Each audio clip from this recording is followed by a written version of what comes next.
જય સ્વામિનારાયણ. મીઠી મધુરી વાત 14. વચનામૃત ચાલે છે ગઢડા મધ્યનું 13. હવે 13મો ભાગ કાલે આપણે જોયો. છેલ્લે વાત આવી કે આવી ભગવત સ્વરૂપ સંબંધી જે વાર્તા તે તો શાસ્ત્રમાંથી પણ પોતાની મેળે સમજાય નહીં.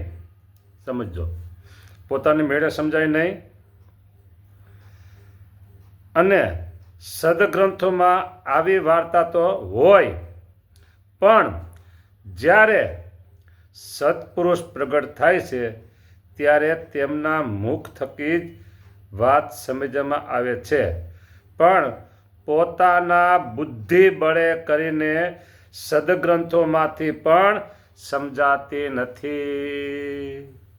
હવે આટલી આ જે 5 લીટી છે ને, એની ઉપર બહુ મનન કરવા જેવી વાત છે અને બહુ વિચાર કરવા જેવી વાત છે. એટલા માટે સમજો, XYZ આપણે કોઈનું નામ નિર્દેશ કરવો નથી, પણ આમ નજર નાખીને ત્યાં એવું દેખાય કે બુદ્ધિબળ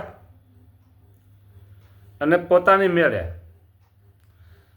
ભગવાન સ્વામિનારાયણના સ્વરૂપને સમજવા માટે પ્રયત્ન કરે. બુદ્ધિબળ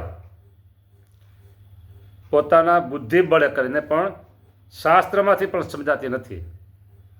એ શાસ્ત્રને આગળ રાખે અને બુદ્ધિનું પ્રદર્શન થાય. હા, તો શાસ્ત્ર ખોટા? આવો પ્રશ્ન સીધો કરે. બરાબર? પણ એક વાત સમજી રાખજો, સત્પુરુષ સિવાય શાસ્ત્ર માત્ર એમાં સત્પુરુષનો ભાગ હોય. પોતાના બુદ્ધિબળ અને પોતાની આવડત, સવડો ઘા પડે જ નહીં. પુરુષોત્તમ નારાયણને ઓળખવામાં સવડો ઘા ન પડે. હા, કોઈ અન્ય વિષય હોય અને શાસ્ત્રાર્થ સામે સામે થાય અને પોતાની આવડત હોય, બુદ્ધિ હોય, તો જીતી જાય. એમાં એ વાત આખી જુદી છે. પણ અહીંયા તો ભાઈ પરમ તત્વ પુરુષોત્તમ નારાયણને ઓળખવાની વાત છે. જાને સ્વામિનારાયણ ભગવાન અનંત જીવના કલ્યાણ કરવા પધાર્યા અને સૌને પૈથ પડે એવી વાતો કરી. પછી સનાતન ધર્મને અનુસરનારી વાતો કરી, સૌની સાથે સુમેળ થાય એવી વાતો કરી, પણ પોતાનું સ્વરૂપ અંગત રીતે ઓળખાવવું એ વાત પાછું ભૂલા નથી. સમજી રાખજો, એ વાત પછી રાખી જ છે. ખૂણે ખાંચરે વચનામૃતમાંથી વાત બધી મળે જ છે. હા, અંત્યનું 38મું વચનામૃત એ પણ પુરુષોત્તમ નારાયણની ઓળખાણ કરાવનારું છે. મધ્ય 9 હોય, મધ્ય 13 હોય, પંચાળાના વચનામૃત છે, લોયાનો વચનામૃત છે. બરાબર? હવે એમાં ખાસ કરીને વર્તમાન સમય એટલે બુદ્ધિનો બહુ વ્યાપ. વર્તમાન સમય એટલે બુદ્ધિનો બહુ વ્યાપ. આ જો ને, ચેટ જીપીટી બુદ્ધિનો વ્યાપ છે ને. AI શું છે? બધું બુદ્ધિનો વ્યાપ છે. એવી રીતે કોઈનામાં હોશિયારી હોય, દક્ષત્વ હોય, આવડત હોય અને બુદ્ધિ હોય, અને પછી શાસ્ત્રમાં ઊંડા ઉતરે, આપમેળે ન આવે ભગવાન હાથમાં ન આવે. સત્પુરુષ જોઈએ. નહીતર અહીંયા સ્વામિનારાયણ ભગવાન વાત કરે છે, બરાબર? હવે પોતે સર્વોપરી છે, છતાંય સત્પુરુષનું માધ્યમ શું કામ રાખ્યું? સત્પુરુષનું માધ્યમ રાખ્યું શા માટે?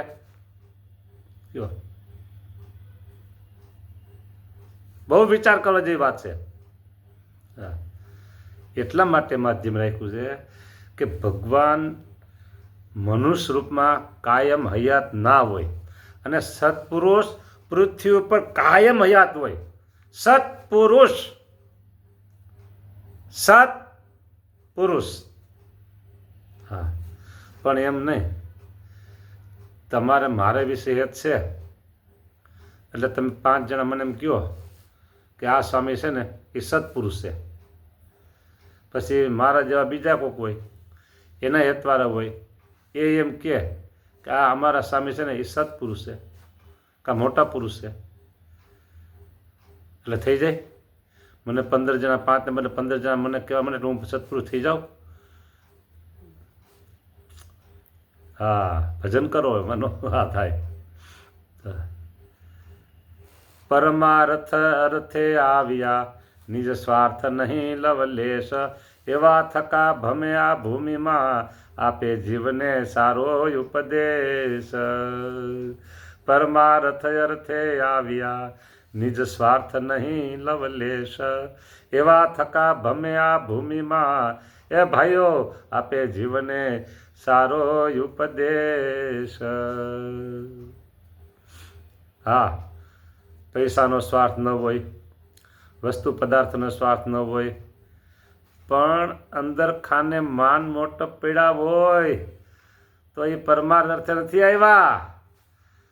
આમ છાપ પાડવી હોય, કંઈક ઇમ્પ્રેશન પાડવી હોય, આ સ્વાર્થ છે ભાઈ.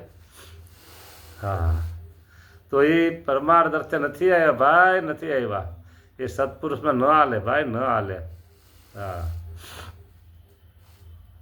હવે હું તમને 2-3 વાતો કરું.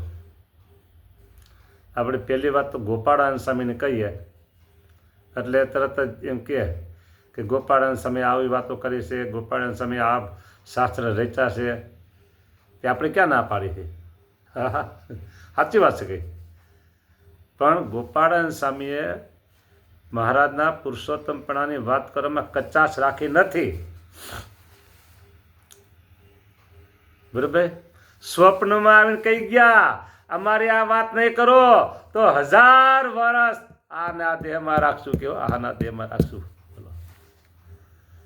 પછી સ્વામી કે મેં તો કાંઈ જોયું નહીં, છૂટે દોર વાત મીનો કરવા હું તો કે. હા, ગુણાતીતાનંદ સ્વામી કે મને એવું કીધું છે કે લ્યો આ સત્પુરુષ, આ સત્પુરુષ.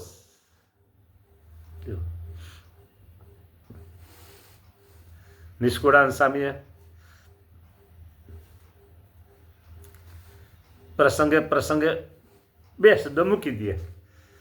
પ્રસંગે પ્રસંગે 2 શબ્દ મૂકી દે.